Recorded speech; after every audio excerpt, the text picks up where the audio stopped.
नमस्कार, मैं Meenal. Daily news में आप सभी का स्वागत है। तो चलिए नजर डालते हैं आज के कुछ मुख्य समाचारों पर।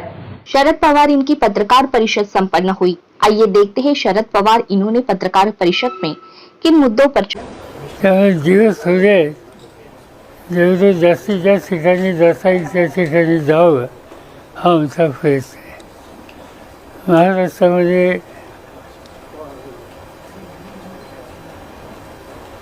राष्ट्रवादी काँग्रेस पक्ष माझ्या नेतृत्वाखालचा, उद्धव ठाकरेंच्या नेतृत्वाखालची शिवसेना आणि काँग्रेस पक्ष, नाना पटोले ज्याचे अध्यक्ष आहेत आणि इतर छोटे मोठे काही डावे पक्ष, या सगळ्यांना घेऊन आम्ही या निवडणुकीला सामोरं जाणार आहोत।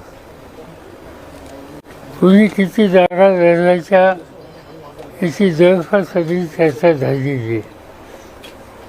थोडीवर 2-4 काही जागा शिल्लक आहेत, त्याच्यामध्ये आमचा प्रयत्न असा आहे की प्रकाश आंबेडकर सहभागी झाले तर त्यांच्या पक्षाला सुद्धा काही जागा द्याव्यात आणि एकत्रित ही निवडणूक आपण सामोरं जाऊन लढवावी। पण त्याच्या आधी आम्ही सगळ्यांनीच काम सुरू केलं आहे। असं उदाहरणार्थ उद्धव ठाकरे विजयगावात आहेत, आणखीन काही ठिकाणी आहेत। मी पुणे जिल्ह्यात काही ठिकाणी जाहीर सभा घेतल्या, काँग्रेस पक्षाच्याही सभा चालू आहेत। ही प्रक्रिया जी निवडणुकीची आहे ती वेळ मर्यादित असल्यामुळं आम्ही सुरू करून कामाला लागलेलो आहोत। आणि असं दिसतं साधारणतः लोकांचा कौल हा आमची जी आघाडी आहे त्या आघाडीला अनुकूल अशा प्रकारचा आहे। विशेषतः शेतकरी वर्ग अतिशय अस्वस्थ आहे आणि सत्ताधारी पक्षावर त्यांची फार नाराजी दिसते।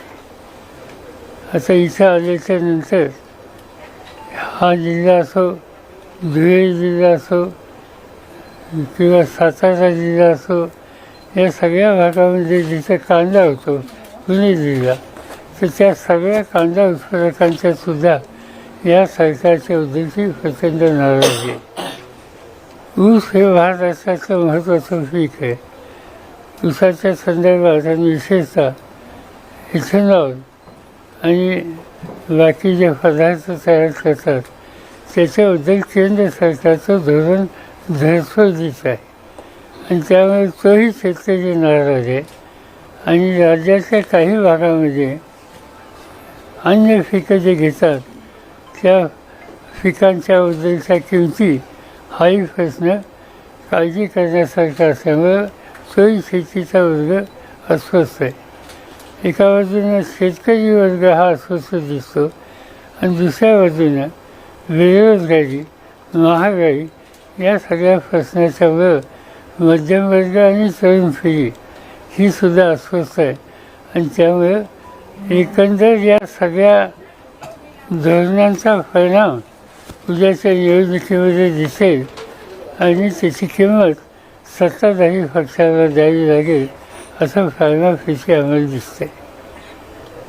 सत्ताधारी पक्षाला सांगण्यासारख्या काही गोष्टी नाहीत आणि त्यामुळं त्यांचं एकंदर कामकाज जे आहे ते विरोधी पक्ष म्हणजे आम्हा लोकांच्यावर एका वेगळ्या पद्धतीनं हल्ला करण्याची त्यांची पावलं दिसतात। कालच मी एका प्रेस कॉन्फरन्समध्ये सांगितलं की अलीकडं ED, CBI आणि तत्सम ज्या संघटना आहेत त्याचा वापर हा विरोधकांच्यावर मोठ्या प्रमाणात केला जातो। आता तो वापर करताना ज्यावेळी लोक कोर्टात जातात।